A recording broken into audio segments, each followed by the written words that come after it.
Jésus prend avec lui Pierre, Jacques et Jean et les emmène seuls à l'écart sur une haute montagne, et il fut transfiguré devant eux. Ses vêtements devinrent resplendissants, d'une blancheur telle que personne sur terre ne peut obtenir une blancheur pareille. Élie leur apparut avec Moïse, et tous deux s'entretenaient avec Jésus. Pierre alors prend la parole et dit à Jésus: Rabbi, il est bon que nous soyons ici.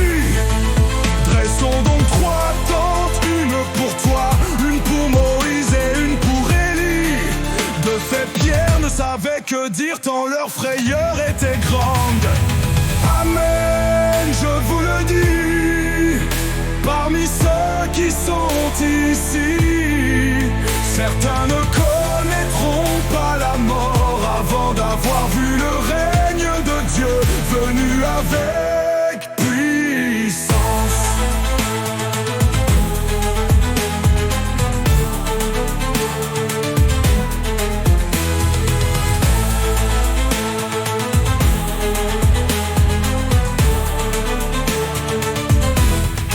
Survint une nuée qui les couvrit de son ombre, et de la nuée une voix se fit entendre: celui-ci est mon fils bien-aimé, écoutez-le.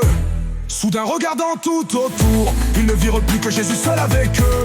Ils descendirent de la montagne, et Jésus leur ordonna de ne raconter à personne ce qu'ils avaient vu, avant que le Fils de l'homme soit ressuscité d'entre les morts.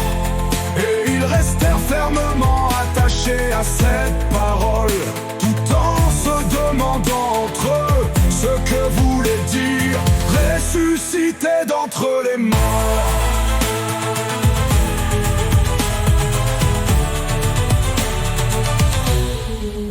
Ils l'interrogeaient: pourquoi les scribes disent-ils que le prophète Élie doit venir d'abord? Jésus leur dit: certes, Élie vient d'abord pour remettre toute chose à sa place.